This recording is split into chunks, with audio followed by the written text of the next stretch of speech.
یہ بات میں آپ کو 3 خاص وجہوں سے بتا رہا ہوں، اور انشاءاللہ آج ہم ایک ایسی ٹاپ لسٹ پر بات کریں گے جو آپ کی زندگی بدل سکتی ہے، خاص طور پر تب جب آپ مشکلوں میں گھرے ہوں، پریشانیوں میں الجھے ہوں اور ہر طرف سے راستے بند لگ رہے ہوں۔ جب انسان مصیبت میں ہوتا ہے، جب دل پر بوجھ ہوتا ہے، جب حالات سمجھ نہیں آتے، تب سب سے بڑا سہارا کیا ہوتا ہے؟ اللہ سے سیدھا جڑنا اور اسی کے بتائے ہوئے راستوں پر چلنا۔ آج جو پہلا وظیفہ میں آپ کو بتا رہا ہوں، یہ کوئی عام شبد نہیں ہے، یہ وہ الفاظ ہے جو ہمیں سیدھے ہمارے نبی صلی اللہ علیہ وسلم کی تعلیم سے ملے ہیں، اور ان کی طاقت کا اندازہ آپ اسی بات سے لگا سکتے ہیں کہ یہ ایک نبی کی زندگی کے سب سے مشکل بات کرنے کے لیے کہ نبی کی منتری کے نبی کی سب سے مشکل بات کرنے کے لیے کہ آج جو 2 سر پر براون کے پل میں پڑے گئے تھے، یہ دعا ہے، لا الہ الا انت سبحانک انی کنت من الظالمین۔ مطلب تیرے سوا کوئی عبادت کے لائق نہیں، تو پاک ہے اور بے شک میں نے ہی غلطی کی ہے۔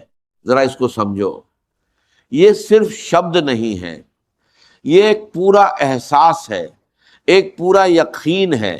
پہلا حصہ لا الہ الا انت، یعنی انسان سب سے پہلے یہ مانتا ہے کہ میرے حالات کا مالک صرف تو ہے، تیرے علاوہ کوئی نہیں جو میری مدد کر سکے۔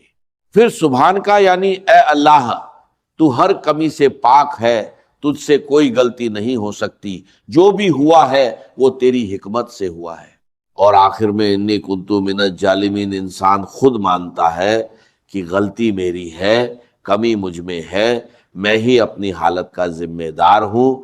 یہی وہ انداز ہے جو اس دعا کو اتنا طاقتور بناتا ہے۔ قرآن میں بتایا گیا ہے کہ جب حضرت یونس علیہ السلام مچھلی کے پیٹ میں تھے، چاروں طرف اندھیرا، کوئی سہارا نہیں، کوئی راستہ نہیں، اس وقت انہوں نے انہی الفاظ کے ساتھ اپنے رب کو پکارا۔ سوچئے، اگر وہ اس وقت یہ دعا نہ پڑھتے تو قیامت تک وہیں رہتے، لیکن جیسے ہی انہوں نے اپنے رب کو اس یقین کے ساتھ پکارا، اللہ نے انہیں نہ صرف بچایا بلکہ انہیں اس مشکل سے نکال کر عزت کے ساتھ باہر نکالا۔ اور ہمارے نبی صلی اللہ علیہ وسلم نے فرمایا کہ جو بھی انسان کسی بھی پریشانی میں، کسی بھی مصیبت میں انہی الفاظ کے ساتھ اللہ کو پکارے گا، اللہ اس کی دعا ضرور قبول کرے گا۔ یہ کوئی چھوٹی بات نہیں ہے، یہ سیدھا وعدہ ہے، ایک ایسا وعدہ جو ہر اس انسان کے لیے ہے جو سچے دل سے پکارتا ہے۔ اس دعا کی سب سے بڑی خوبی کیا ہے؟ یہ صرف مدد مانگنا نہیں ہے، یہ اپنے گناہوں کو ماننا ہے، یہ اللہ کی تعریف کرنا ہے، اور یہ یقین رکھنا ہے کہ وہی آپ کو نکال سکتا ہے۔ جب انسان اس انداز میں اللہ سے بات کرتا ہے تو دعا صرف الفاظ نہیں رہتی، وہ دل کی آواز بن جاتی ہے۔ اور یہی وجہ ہے کہ یہ وظیفہ صرف ایک دعا نہیں بلکہ ایک ایسا راستہ ہے جو انسان کو ہر اندھیرے سے نکال کر روشنی تک لے جاتا ہے۔ درود شریف پڑھنے کے بعد اپنے رب سے جو چاہو مانگو، لیکن اگر تم چاہتے ہو کہ تمہاری دعا میں اثر آئے، تمہاری آواز سیدھے عرش تک پہنچے، تو ان دعاؤں کو اپنی زندگی کا حصہ بنا لو، انہیں اپنی دعاؤں میں شامل کر لو۔ سمجھو، یہ کوئی عام الفاظ نہیں ہے، یہ وہ خاص راستے ہیں جو اللہ تعالیٰ نے خود اپنے بندوں کو سکھائے ہیں دعا کی قبولیت کے لیے۔ جیسے کسی کیمیکل ری ایکشن میں ایک خاص فارمولا کام کرتا ہے، ویسے ہی یہ دعائیں ہیں جو سیدھے اثر کرتی ہیں۔ پہلا وظیفہ تم سن چکے ہو، لا الہ الا انت سبحانک انی کنت من الظالمین۔ یہ وہ کلمہ ہے جو بندے کو اس کے رب کے سب سے قریب لے جاتا ہے۔ اب دوسرا وظیفہ سنو، یہ بھی اتنا ہی طاقتور ہے، اور یہ بھی ہمیں حدیث سے ملتا ہے۔ جب بھی نبی صلی اللہ علیہ وسلم کو کوئی تکلیف پہنچتی، کوئی پریشانی آتی، تو آپ ہمیشہ ان الفاظ میں اپنے رب کو پکارتے، یا حیو یا قیوم، برحمتکا استغیث، مطلب اے ہمیشہ زندہ رہنے والے، اے ہر چیز کو سنبھالنے والے، میں تیری رحمت کے ذریعے تجھ سے مدد مانگتا ہوں۔ ذرا اس کو محسوس کرو، یہ صرف مدد مانگنا نہیں ہے، یہ سیدھا اپنے رب کی رحمت کو پکارنا ہے۔ جب انسان کہتا ہے یا حیو تو وہ اس ذات کو پکار رہا ہوتا ہے جو کبھی ختم نہیں ہوتی، اور جب کہتا ہے یا قیوم تو وہ اس طاقت کو بلا رہا ہوتا ہے جو پوری کائنات کو سنبھالے ہوئے ہے۔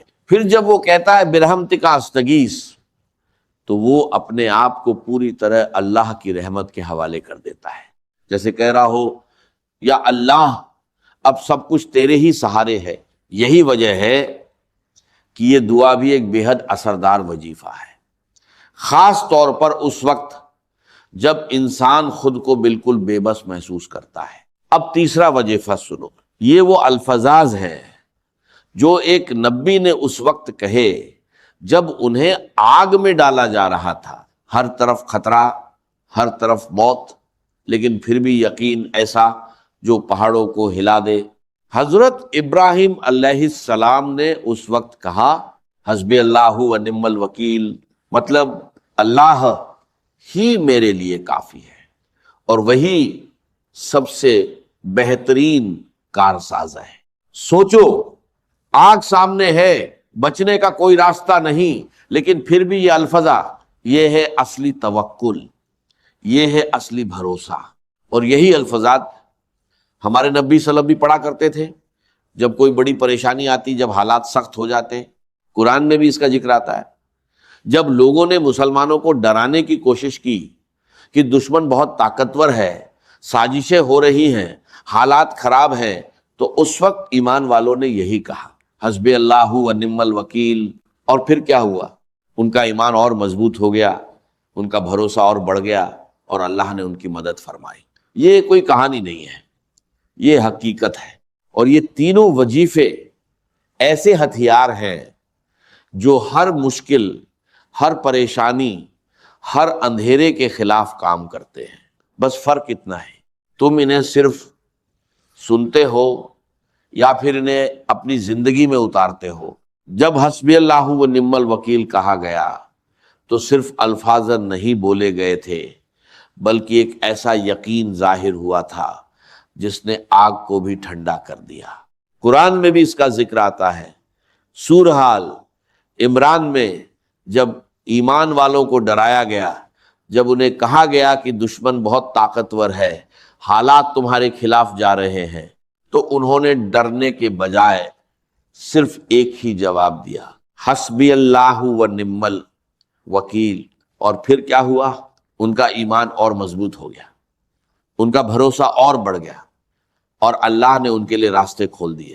لیکن میرے بھائیوں، یہاں ایک بہت اہم بات سمجھو، ان وظیفوں کا اصلی فائدہ اسی وقت ہوتا ہے جب تمہیں انہیں پڑھنے کا صحیح طریقہ آتا ہو، جب یہ صرف زبان سے نہیں بلکہ دل سے نکلے۔ میری ایک پرسنل رائے ہے اور بہت ہی اہم نکتہ ہے، جب بھی تم کوئی وظیفہ پڑھو تو اسے بس جلدی جلدی ختم مت کرو، پہلے اسے اپنی زبان پر لاؤ، پھر اسے محسوس کرو، پھر اسے ریپیٹ کرو۔ جب تم کہتے ہو حسبی اللہ و نعم الوکیل تو دل سے کہو، جیسے واقعی تم نے اپنا ہر معاملہ اللہ کے حوالے کر دیا ہو۔ تم نے دیکھا ہوگا جب کوئی شخص اپنی ہی زبان میں بات کرتا ہے تو اس کا اثر الگ ہوتا ہے، ٹھیک اسی طرح جب یہ دعائیں تمہارے دل سے نکلتی ہیں تو ان کا اثر بھی سیدھا دل پر پڑتا ہے۔ اب ایک اور ضروری بات، کیا ان وظیفوں کو پڑھنے کے لیے کوئی خاص وقت یا حالت ضروری ہے؟ تو سن لو، تم انہیں چلتے پھرتے، اٹھتے بیٹھتے، ہر حال میں پڑھ سکتے ہو۔ کسی خاص جگہ، کسی خاص پوزیشن یا کسی خاص وقت کی پابندی نہیں ہے۔ ہاں، اگر تم خاص طور پر بیٹھ کر توجہ کے ساتھ پڑھو تو اس کا اثر اور بھی زیادہ ہوتا ہے، لیکن اگر تم ہر وقت، ہر حالت میں انہیں اپنی زبان پر رکھتے ہو تو یہ اور بھی زیادہ فائدہ مند بن جاتے ہیں۔ نبی صلی اللہ علیہ وسلم کا طریقہ کیا تھا؟ آپ ہر حال میں اللہ کو یاد کرتے تھے، یعنی ذکر کے لیے کوئی روک نہیں، کوئی بندش نہیں۔ ہاں ایک بات ضرور سمجھ لو، قرآن کی تلاوت کے لیے کچھ ادب ہوتے ہیں، کچھ احکام ہوتے ہیں، لیکن جو دعائیں ہیں، جو اذکار ہیں، انہیں تم ہر حالت میں پڑھ سکتے ہو، یہاں تک کہ بنا وضو کے بھی، کیونکہ یہ الفاظ صرف پڑھنے کے لیے نہیں ہے، یہ تمہیں ہر وقت اللہ سے جوڑنے کے لیے ہے۔ تو اب فیصلہ تمہارا ہے، تم انہیں صرف سن کر آگے بڑھ جاؤ گے یا پھر انہیں اپنی زندگی کا حصہ بنا کر اپنے حالات بدلو گے